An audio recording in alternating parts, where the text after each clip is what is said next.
The Olympics draws to an end today with the final performances and the dousing of the flames that have shone over Japan for the past 21 days.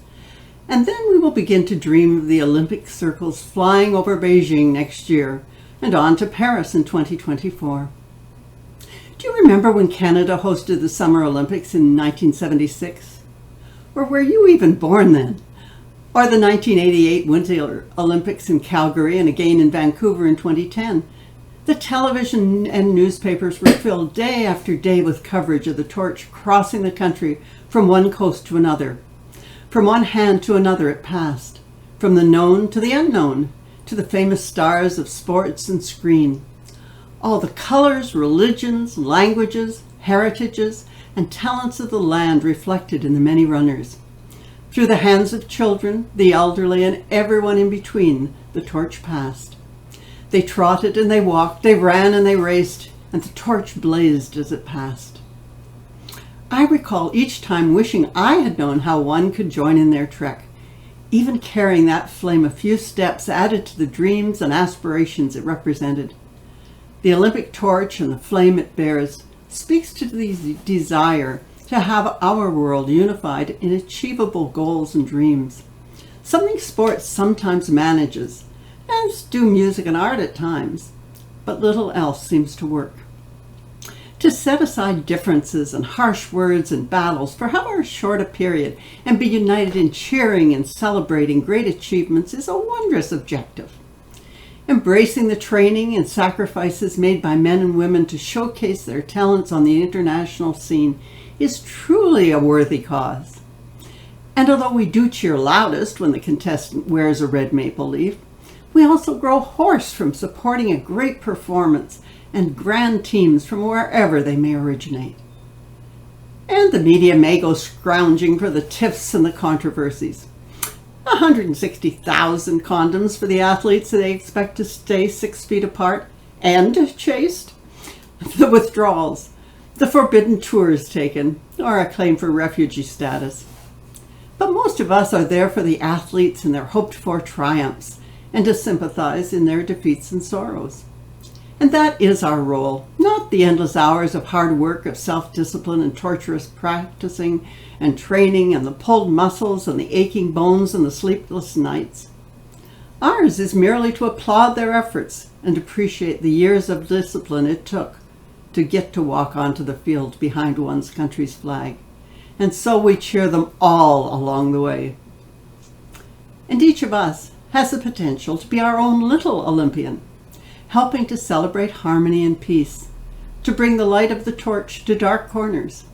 And like the Olympians, the more we practice and work at these objectives, the greater our influence and chances of winning.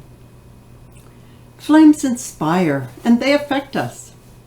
Flaming torches have defeated darkness since the first human lifted up a broken branch that had been hit by lightning and used it to shine the way home. Flames can signal danger or triumph. Atop lighthouses, they save the sailor from disaster. They reflect the mood of holidays with the fireworks that they light.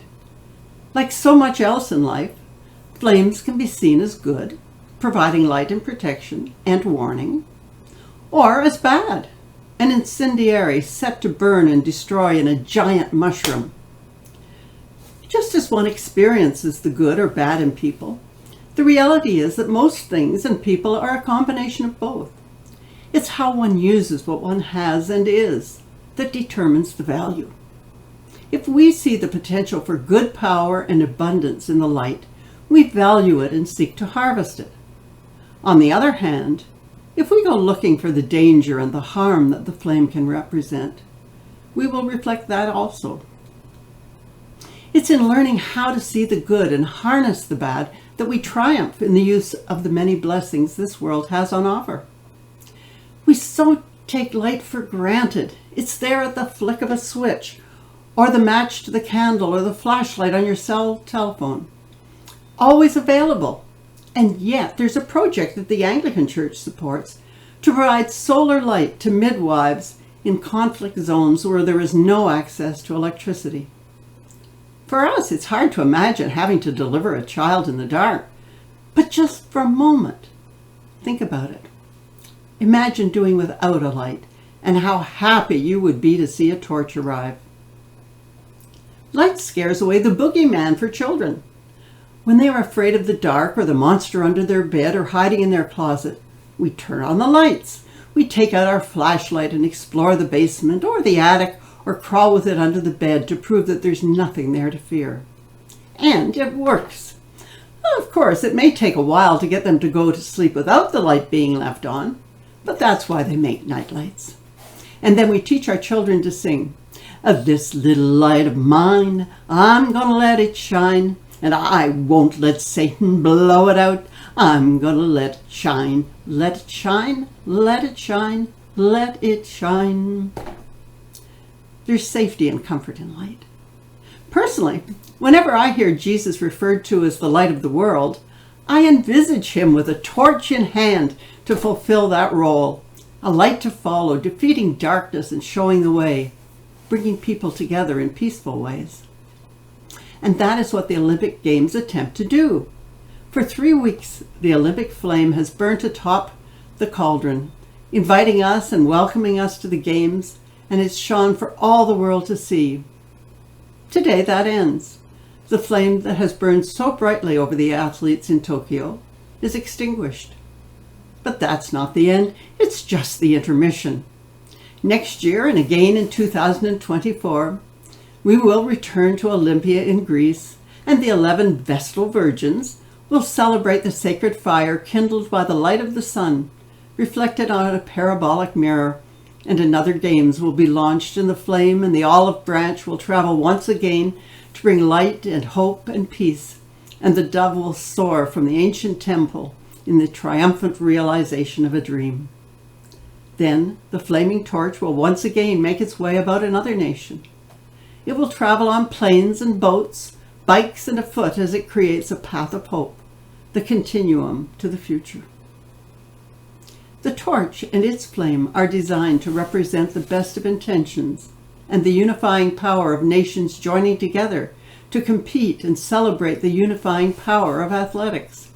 And for a few weeks the world unites in what comes as close as we ever do to harmony, cheering on sports, regardless of differences in politics, nationalities, faiths, and sexes. Despite COVID, it's been a time of the world of electronics uniting us on tablets and television screens, on TikTok and car radio, and wherever else you may be, amazed by the talents and applauding the efforts and the sacrifices that it takes to make it to the venues and the podiums. Team members applauding the efforts of others and embracing opponents in congratulations at their triumphs. And the crowds that turn out at airports to welcome the home teams and their medals, and those medals that will star in stories in classrooms and nursing homes and barbecues for decades to come. All in all, it has been a great time for all to savor. Torches and flames are wonderful images representing the best and the worst, just as each life has the potential for great good or great evil. It's how they are used that matters. Artists find passion in the phoenix rising from the raging flames, and yet horror spreads with the wildfire enveloping the countryside. Torches that dispel the darkness and lead the way home through the woodlands are welcomed, while flames that consume forests and claim homesteads evoke the greatest of dread. The passing of the Olympic torch is reflected in the passing of the torch that goes from generation to generation. Each of us is a link in our own family's chain that goes back to time immemorial.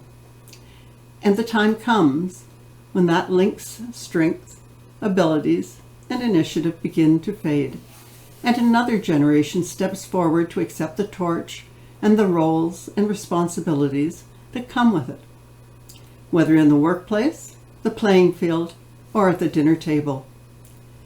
And each life ultimately comes to an end, and their flame flickers and dies, and a new world of pure light opens to life anew.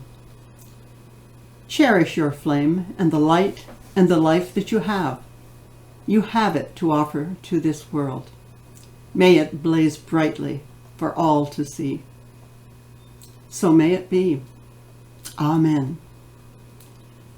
I hope you've shared happy hours cheering the Olympians and their coaches and their families. It takes so much and so many to make a champion. But each of us is a champion when we work hard at being the best we can be. So congratulations to one and all as we carry the torch on our adventures through life.